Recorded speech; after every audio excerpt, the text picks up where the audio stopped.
করে করে দিয়ে আপনি নিজেও পাবেন। আপনি ভেজাল করবেন, আপনি মানুষের সাথে ভেজাল করবেন, দেখবেন যে আপনার সাথে আল্লাহ কি হয়েছে ভেজাল করবেন, আপনি টের পাবেন। মুসিবতের মধ্যে চাপার মধ্যে ফেলাই দিয়ে দিলেন, এমন ভাবে চাপাই দিয়ে দিলেন আপনি টের পাবেন। আল্লাহ পাকে উঠে তো বলতেছেন ওয়াকাতিলু ফি সাবিলিল্লাহ ইল্লাযীনা ইউকাতিলুনাকুম লা তা'তাদু, ওয়াকাতিলু তোমরা যুদ্ধ করো, জিহাদ করো, ফি সাবিলিল্লাহ আল্লাহর রাস্তার মধ্যে, ইউকাতিলুনাকুম তোমাদের সাথে যদি যুদ্ধ করা হয়। তার মানে কি? তোমরা ভেজাল করিবেন, আমরাও ভেজাল করি। তার মানে কি? তোমরা নয়, আমরা নয়, এটা হলো আল্লাহ বলতে। আল্লাহ আয়াত বলছে ওয়ালা তা'তাদু, তোমরা সীমা লঙ্ঘন করিও না। তার মানে কি? মুফাসসিরুন ব্যাখ্যা দিয়েছে, ওয়ালা তা'তাদু ব্যাখ্যা দিয়েছে যে যুদ্ধের ময়দানে যখন যুদ্ধ করতে যাবা তখন অসহায় শিশু আছে, বিবি বাচ্চা আছে, এদের সাথে তোমরা মারামারি করিও। যারা তোমাদের সাথে সংযোগ করে মারামারি করে তাদের সাথে তোমরা মারামারি, ওদের সাথে করতে পারো, কিন্তু অসহায় নারীর সাথে আপনি ভেজা করলে আপনার সাথে ভেজা হবে। আপনি ভেজা করার চুপচাপ থাকেন, আপনার আমার সাথে বলুন নেই। এই জন্য আল্লাহ তাআলা বলেন যে ওয়াকাতিলু ফি সাবিলিল্লাহি আল্লাযীনা ইউকাতিলুনাকুম লা তা'তাদু, তোমরা যুদ্ধ করো, তোমাদের সাথে যদি যুদ্ধ করা হয়। 360টা মূর্তি আমার শরীরের ভিতরে ছিল, যদি আল্লাহ রাসূল যদি যুদ্ধ না করতো তাহলে কেউ মূর্তিগুলা বিতাড়িত হইতো? বিতাড়িত হইতো না। কিসের সুবহানাল্লাহ, কিসের আল্লাহ? ইসলামের জন্য আমার মাঝে মধ্যে শরীরটাও কি করতে হবে? ব্যয় করতে হবে। আর এই শরীরটা যখন ব্যয় করবেন তখন কি এই শরীরের বিনিময়, দান মানের বিনিময়ে আল্লাহ কি করেছেন? আপনার জান্নাত করেছেন, ঠিক কিনা বলেন? জান্নাত আপনার বিনিময়ে শরীর, জীবন এবং মৃত্যুর কারণে আল্লাহ আপনাকে জান্নাত দান করবেন, ঠিক কিনা বলেন? কিন্তু আপনি শরীর আপনি আপনার দিনের কাজে ব্যয় করলেন না, খালি আশায় নামাজ পড়ে চলে যান।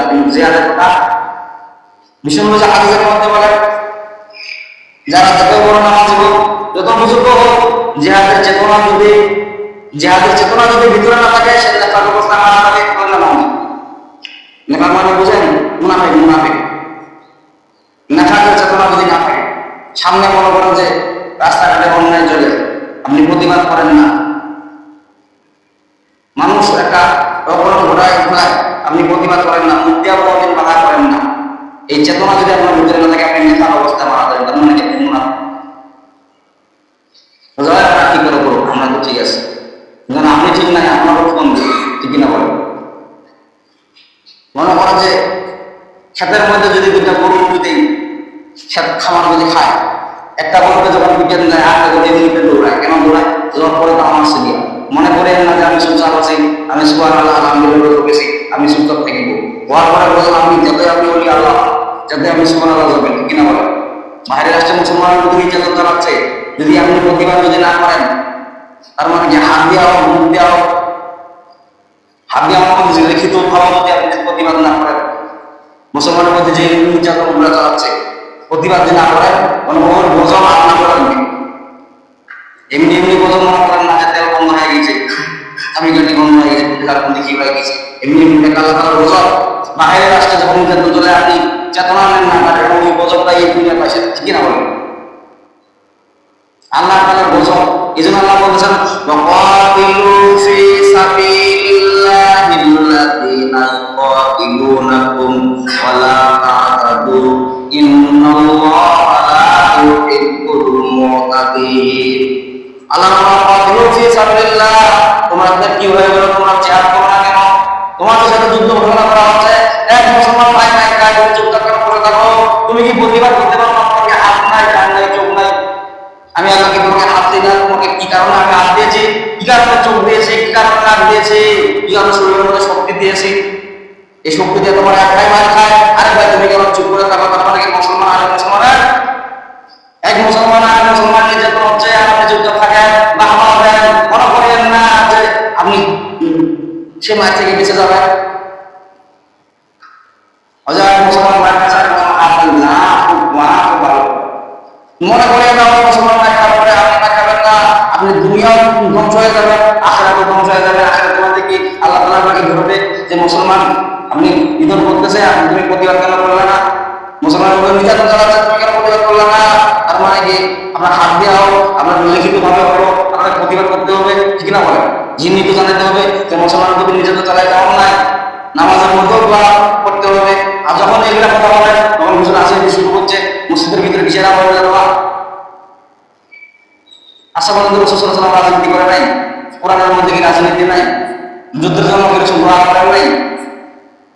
কোরআনে আয়াত যুদ্ধের কোনো আয়াত নাযিল হয় নাই? তার এটা রাজনীতি কথা বুঝে না, কিন্তু কোরআন নীতি হয়। এক মুসলমান আর মুসলমান আয়াতকে আমি দোয়া করতে পারবো না? আমি দোয়া যদি করে তাহলে কি এটা করতে চাই? আগে মুসলমান আমরা আসলে মুসলিম যে কি, মুসলিম মানে কি, মুসলিম আমরা কোন পর্যায়ে আসতে কোথায় আমরা আজকে প্রেক্ষাপট নিয়েছি?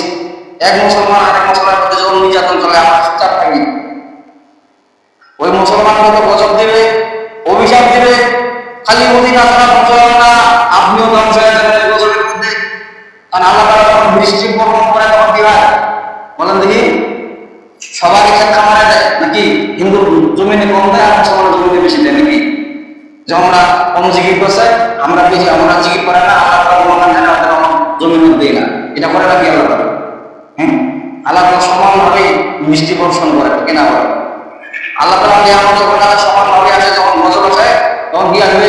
সমানভাবে যাবে। আপনি যাবে সুবহানাল্লাহ যাবে, তারপর আমার প্রতি গজব আসবে। কেন আসবে? ঘর থেকে এক মুসলমান প্রতি অন্যায় হওয়ার কারণে, ওই মুসলমান অন্যায় হওয়ার কারণে আপনি প্রতিবাদ না করার কারণে বলছে অভিশাপ দিচ্ছে, ওই গজব আপনার পায়ে গ্রাস করবে।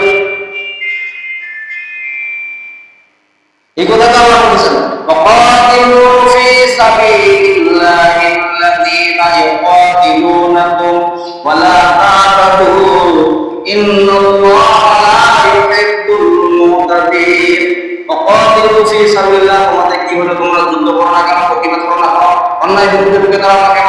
ইউকাতিলুনাকুম, তোমাদেরকে মুসলমানকে নিধন করতেছে, মুসলমানদেরকে অন্যায় হত্যা করতেছে, তোমাদের কি হয়ে গেল? আমরা তো প্রতিবাদ জানাই না, আমরা বলছি এই কথা এটা পাওয়া যাবে না, এটা বাইরের কথা। আসলে কি এটা বাইরের কথা বলেন আপনারা? এটা পুরাণের কথা। পুরাণ থেকে আল্লাহ দিক নির্দেশন দিয়ে দিচ্ছে। কেমন দিক নির্দেশন দিয়ে দিচ্ছে? যে এক মুসলমানের প্রতি যে অন্যায় চলতেছে, তুমি মুসলমান যদি চুপ থাকো, ওই মুসলমানের অভিশাপ আপনার তোমার যায় লাগবে, শব্দ লাগবে। আর আমরা মুসলমান বলে সুবহানাল্লাহ আল্লাহ নিজে দিব আর অন্য নিজের গুণগান গাও, বলেন না নাউযুবিল্লাহ। তাহলে তো জিহাদের আয়াত নাযিল করা কোন দরকার ছিল? আল্লাহ তাআলা সূরা বাকারায় ৯৭ নম্বর আয়াত নাযিল করার কোন প্রয়োজন ছিল? সূরা বাকারায় ৯৭ নম্বর আয়াত নাযিল করে তো আল্লাহ সমাধান দিচ্ছেন আমাদের, যে আমার বান্দারা তোমরা যখন মসজিদের মধ্যে নামাজ আগমন করবা, একটা অন্যায় যদি কেউ প্রতিবাদ যদি না করে, রাসূল বলেছেন যে তিনটা বিষয় জ্ঞান থাকতে হবে। এক নাম্বার কি? এক নাম্বার হলো হাত দিয়ে যদি থাকে হাত দিয়ে চেষ্টা করতে হবে, তাহলে কি করতে হবে? মুখ দিয়া। তারপরে কি? তারপরে কি? অন্তর থেকে ঘৃণা করতে হবে কাজটাকে, যে লোকটা যে কাজটা করলো এই অন্তরে যদি ঘৃণা না থাকে তাহলে সে মুসলমান বলে। মুসলমানের মধ্যে নিজন চলতেছে, মুসলমান তো অন্যায় চলতেছে, আপনি কিছুই করেন না, গুণ মানবেন। মসজিদের মধ্যে দোয়া করতে পারেন না, যে এক মুসলমান আরেক মুসলমানকে নির্যাতন চালাচ্ছে, চালা হেদায়েত এই কথা বলতে পারেন না, অথচ আল্লাহ রাসূল দোয়া করতেন, নামাজে বলে দোয়া করতেন যে আল্লাহ আমি যেরকম আমার কাছে সন্দেশ করেছে বাকি ভাইরাও যেন সন্দেশভাবে ইসলামের সাহায্য করে দিলেন। আসলে বলেন ইসলাম মানে কি? বলেন থেকে ইসলাম মানে শান্তি। এখন ইসলাম শান্তি উদ্ধার করে ফেলেছে, তার মানে কি? ইসলাম হলে জঙ্গি জঙ্গি সব পূজা হয়, রাজাকার পূজা হয়, অথচ ইসলাম হলো শান্তি। ইসলাম মানে শান্তি। আল্লাহ ইসলাম, ইসলাম ছাড়া অন্য কোনো মনোনীত ধর্ম আমার কাছে কেবলমাত্র গ্রহণযোগ্য ধর্ম হলো ইসলাম। ইসলাম ছাড়া অন্য কোনো ধর্ম আমরা মানি না। আল্লাহ তাআলার কাছে ইসলাম ছাড়া অন্য কোনো ধর্ম গ্রহণযোগ্য হবে না। আল্লাহ আমাদের স্পষ্ট বলতেছেন, ওয়াকাতিলু ফি সাবিলিল্লাহি আল্লাযীনা ইউকাতিলুনাকুম ওয়া লা তা'তাদু ইন্নাল্লাহা লা ইউহিব্বুল মু'তাদিন। ওয়াকাতিলু ফি সাবিলিল্লাহি, কি হয়ে গেল তোমাদের? আল্লাহর রাস্তায় তোমরা জিহাদ করো না কেন? মানুষকে একটা মুসলমান ভাই আরেক মুসলমানের প্রতি নির্যাতন চালাচ্ছে, অন্যায়ভাবে ইহুদি নাসারারা মুসলমানের প্রতি নিম্নভাবে অত্যাচার করতেছে, তোমরা কিছু করো না কেন? তোমরা প্রতিবাদ করো না কেন? মুখে প্রতিবাদ করো না কেন? অন্তর থেকে ঘৃণা করো না কেন? আর যদি মসজিদের মধ্যে যাও নামাজ পড়া চলে আসো, নামাজ হবে ঠিক আছে, নামাজ তো পড়তে হবে বাধ্যতামূলক, মুসলমানের জন্য নামাজ তো পড়তে হবে, কিন্তু এই যে জিহাদ করা, এক মুসলমানের প্রতি আরেক মুসলমান অত্যাচার চলতেছে, এই যে আপনি জিহাদ করলেন না, ইহুদি নাসারা ইসলামটাতে মুসলমানের প্রতি নির্যাতন চালাচ্ছে, তাদের এক নাম্বার হাতিয়ার কাজ হলো যে আপনার আমাকে কোরআনকে নিধন করা না, তারা হলো কোরআন রাজত্ব করা, নিযুক্ত করা, মানে কোরআন যেন না চলে, কোরআন হাদিস যেন না চলে, যেন ওদের আইনটা যেন বাস্তবায়ন হয়। ইহুদিদের কিতাব আছে না নাই? বলেন দিদি, নাসারাদের কিতাব আছে না নাই? ওদের কিতাব যেন বাস্তবায়ন হয়, কোরআন যেন বাস্তবায়ন না হয়। অথচ কোরআনটা আল্লাহ একটা কিতাব নাযিল করলেন, যে কোরআন ছাড়া কোনো গ্রহণযোগ্য কোনো কিতাব নাযিল করা হবে না। কবরের মধ্যে যদি আপনি আমাকে প্রশ্ন করা হয়, যদি প্রশ্নের যদি জবাব দিতে পারেন, আর যদি বলতে পারে যে এগুলা কোথা থেকে জেনেছো, যদি বলেন যে বাকি কোরআন বাদ দিয়ে যদি অন্য কিতাবের কথা বলেন, ওটা গ্রহণযোগ্য করা হবে না। যখন এই কোরআনের কথা বলবেন গ্রহণযোগ্য হয়ে যাবে, বলেন আসবো না। কারণ কোরআন এটা এমন একটা জিনিস, মানুষের এটা শেখা। এই কোরআনটা মানুষের পথ নির্দেশন দেওয়ার জন্য আল্লাহ নাযিল করেছে। কিভাবে মানুষ চলবে, কিভাবে চলবে না, কিভাবে হালাল হারাম সব কিছুর বয়ান আছে না? সুদের বয়ান আছে না? ঘুষের বয়ান আছে না? চোরের বয়ান আছে না? আমি চোরের বয়ানও আছে। যখন আপনি চোর ধরা পড়বে তখন কি করে দাও, হাত কাটা দাও, এই কোরআনের বিধান। আর যখন এই কোরআনের বিধান আইন বাস্তবায়ন হয় না, ওই 3 মাসের জেলে পরে ঢাকা ড্রাইভারে আছে, ঠিক কিনা বলে? কারণ কোরআনের আইন বাস্তবায়ন না হয়। আল্লাহ বলেন ফি সাবিলিল্লাহি আল্লাযীনা ইউকাতিলুনাকুম ওয়া লা তা'তাদু ওয়াকাতিলু ফি সাবিলিল্লাহ। তোমাদের কি হয়ে গেল? তোমরা আল্লাহর রাস্তায় যুদ্ধ করো না, জিহাদ করো না, ইউকাতিলুনাকুম, অথচ তোমাদের সাথে যুদ্ধ করা হচ্ছে, তোমাদের বিপদ করা হচ্ছে, মুসলমানদের অন্যায় করা হচ্ছে, ঠিক আছে? মুসলমানদের অন্যায় করা হচ্ছে, নির্যাতন করা হচ্ছে, আর আপনি মুসলমান কোনো প্রতিবাদ করেন না, নির্যাতন করেন। এই নির্যাতন চালানোর পরে কি করতে হবে? ওয়ালা তা'তাদু, তোমরা সীমা লঙ্ঘন করিও না। যুদ্ধের ময়দানে মারামারি করতে চাই না। অসহায় নারী আছে, শিশু আছে, ওদেরকে তোমরা হাত করিও না, কারণ ওরা তোমার কোনো ক্ষতি। আর এমন কিছু লোক আছে, কারণ ইহুদি নাসরা চরিত্র খুব খারাপ, এমন প্রকৃতির লোক, তারা হলো মুসলমানকে মারে এবং অন্য শিশু যারা মনে করতো কিছু করতে পারে না, শিশুগুলাকে তারা মানে মহিলাদেরকে মারে, ঠিক না বলে? কারণ ওদের ভিতরে কিতাবের মধ্যে কোরআন সুন্নাহ দেওয়া হয়। ওরা মানুষকে দমন করতে পারে, মানুষকে বলিবিদ্ধ করতে পারে, মানুষকে অবদস্থ করতে পারে, তাকে ভালো লাগে এমন কিছু মুসলমানের খাসলত আছে। আরেক মুসলমানের প্রতি তারা আইন গ্রহণ করা যায়, ওরা খুব মজা পায়, বলেন না? এমন মুসলমান আছে না? মুসলমান আমরা আছি কোন পর্যায়ে দাঁড়ায় গেছি? আমরা মুসলমান আজকে এমন পর্যায়ে দাঁড়ায় গেছি, আমাদের ভিতরে আরেক মুসলমানের প্রতি মায়া পাওয়া, এমন মুসলমান হয়ে গেছে আরেক মুসলমান ভাই আর ভাইকে দেখতে পারে না, কি নিয়ে আমাদের জমি নিয়ে গেলাম, বলে না? মুসলমান আমরা মুসলমান। তো বিশ্বনবী যে হাদিসের মধ্যে বলতেন যে তোমার যেটা ভালো জিনিস আরেক মুসলমান ভাইকে দান করে দিয়ে দাও, বলেন না? আর আমরা এখন মুসলমান ভাই ভাইয়ের মধ্যে রক্ত দ্বন্দ্ব লাগাই দিয়েছি বিভিন্ন জায়গায়, ঠিক কিনা বলেন? এক কাকার উপর দিকে উঠে আর কাকা নিচে নামায়, কেন? মুই নিচে আছে, তুই কেন উপরে উঠি? এই জন্য আমরা মুসলমানের যা, আমরা আরেকজনকার মুসলমান ভালো দেখতে পারি না। বলছেন তুমি যেটা বেশি পছন্দ করো, যেটা ভালোবাসো, ওইটাই আরেক মুসলমানের জন্য তুমি দান করে দিয়ে দাও, বলেন? আর আমরা দান করবো কি খালি কমাই দেওয়ার আল্লাহ কেমন করে দিতে পারি না। আর কম দেওয়া আমরা কমাইতে রসুল বলে তা না, তোমার ভিতরে যদি কিন্তু থাকে, কিন্তু যেন না থাকে যে মুসলমানের প্রতি, তখন আর মুসলমানের কোন জিনিস দান করবা, তখন বেশি পরিমাণের দান করে দাও, বলেন না? যেমন এই ক্ষেত্রে আপনাকে কথাটা বলি, ক্ষেত্রে যত বড় হয় তার থেকে 10 টাকা বেশি দেওয়া, ঠিক না বলেন? আপনার কাছে যদি কেউ কোনো মামলা পায়, বিশ্বনবী হাদিসের মধ্যে বলেন কাছে আপনার 10 টাকা বেশি দিয়ে আছে, কেন দিয়ে দাও? তার ভিতরে যেন কিন্তু না থাকে, বলেন না? আর ওইটাও সভ্যতারে হিসাবে আপনার আমল নামায় আল্লাহ বলতেছেন ইন্নাল্লাহা ইউহিব্বুল মুতাবিন।